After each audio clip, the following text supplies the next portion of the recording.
Hi everyone, I'm Sandy. Welcome back to my channel. Today, oh my goodness, if you can believe it, I am doing a TBR video. I have not done a TBR video for a very long time. For those of you who followed my channel and stayed with me throughout my kind of hiatuses and uncoordinated schedule, or very inconsistent schedule over the summer, I got a new job in June and it kind of just threw everything topsy-turvy. I'm trying really hard to get back into a normal routine, but it has been a struggle. Every time I think, okay, I'm ready to do it, I'll record one video and then just drop off the face again of YouTube again, and it has been difficult. So part of it is getting back in the habit of doing it. I really do love this platform. Love talking about books and reading. I love documenting my 1001 project. All of these things that are really important to me, and I need to figure out a way to get them back into my regular schedule. And I am starting to read a bit more again in October. So I'm really excited about the possibility of picking up a bunch of different books in the month of November. And November's always been a really fun month for me. I love a couple of the events that happen, really one of the events that happened in November, which is Nonfiction November, which has been run for the last several years by Olive over at a Book Olive. She recently announced that this is the last year for Nonfiction November. So I have a pretty heavy TBR for the official Nonfiction November. Now, I have a feeling that Nonfiction November has kind of taken on a life of its own for people who've been doing BookTube for a while, that more than likely November will continue to be Nonfiction November even without Olive hosting an event. It has been that impactful, at least for me. So very excited to share what I have on my plate. Yay! I also, with my lack of really kind of ability to read that much, I haven't been doing buddy reads. My projects have kind of all fallen apart this year. It is what it is. And, I was talking to someone the other day going, wow, I feel like I'm reading like a regular person now, and the amount that I was reading, which is kind of refreshing, but I think I'm ready. I'm ready to get back into a true TBR video, a pile of possibilities, my reading plans. Let's see how I do this month.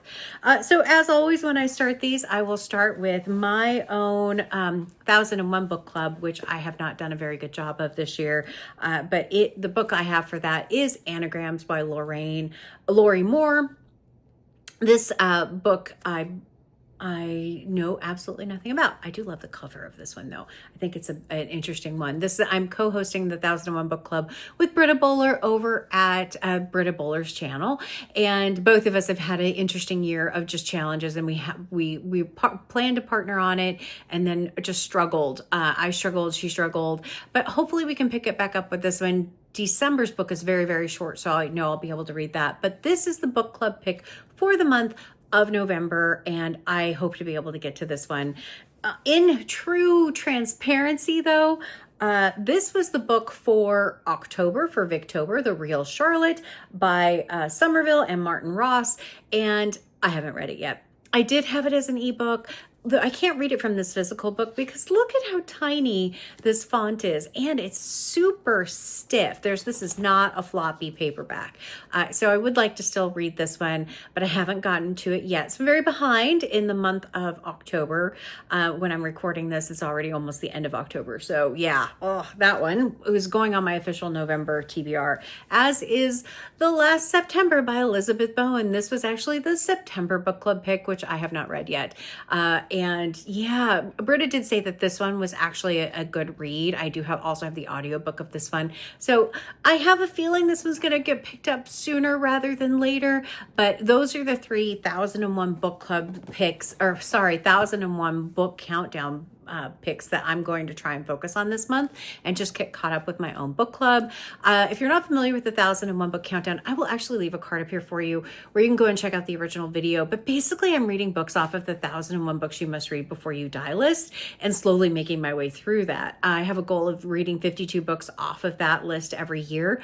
Spoiler, I am not making it this year. I have so many books left. There's no possibility, and I don't want to stress myself out just as I'm starting to get back into reading. So I'm going to just try and focus on these three and hope that I can get through them. The only other really nonfiction book that I have on my official TBR is this one, Persepolis Rising by James S.A. Corey. This is book 7 in The Expanse.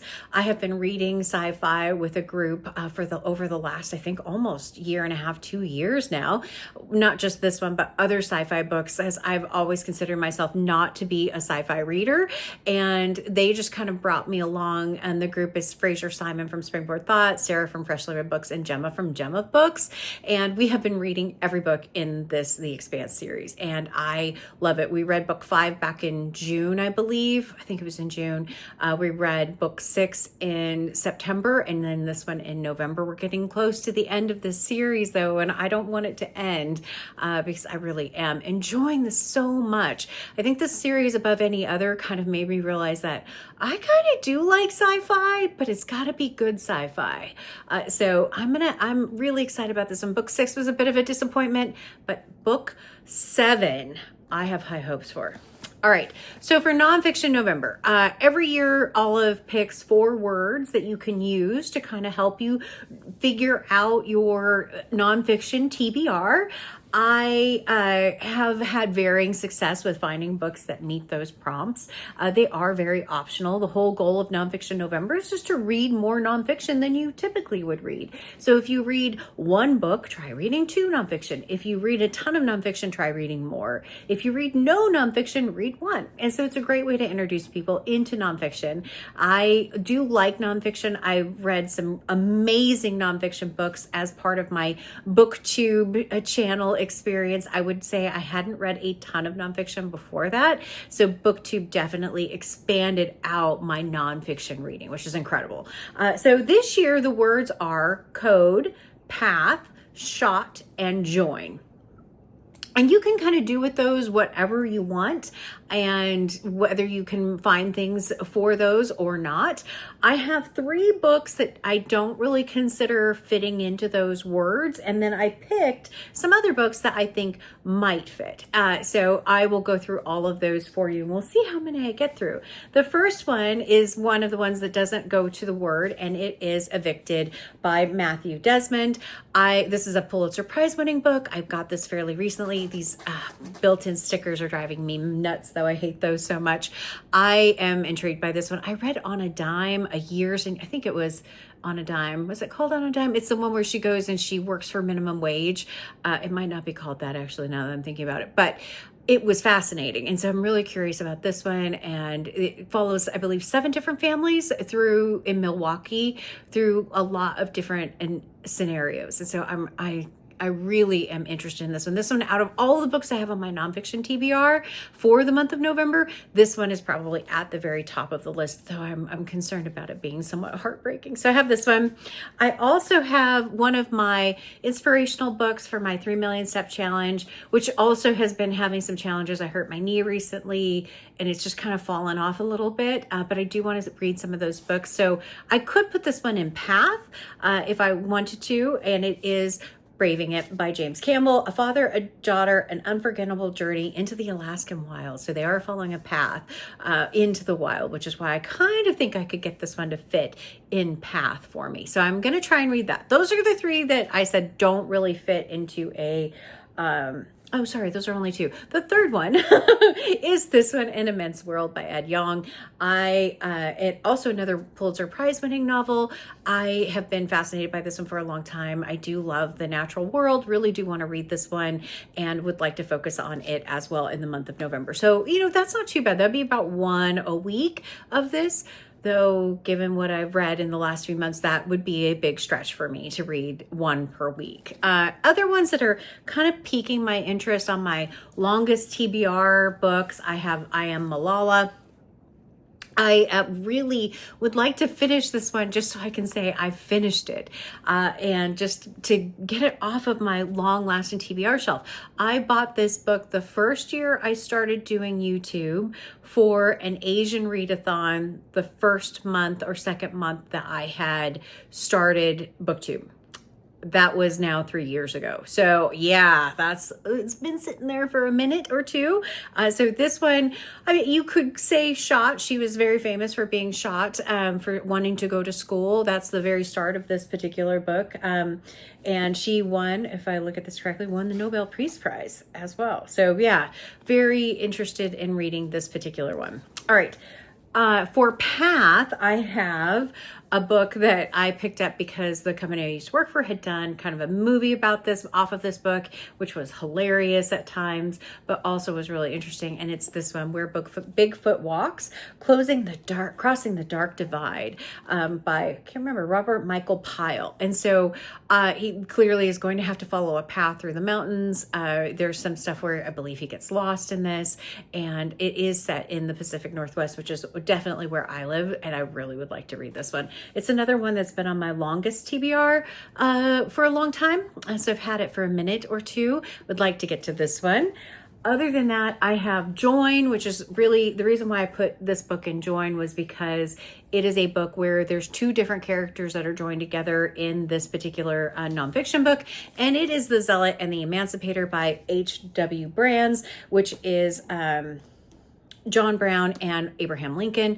I had read Cloud Splitter by Russell Banks, which was all about a fiction book about John Brown. And so these two joined together in this particular book. It is another long TBR book that I would like oldest on my TBR that I would like to try and get to. And it's something that I am interested in. It is somewhat hard because it is the November, the elections, everything else. And I don't know if I'm going to be mentally able to read it, but it is the one I kind of selected for that prompt.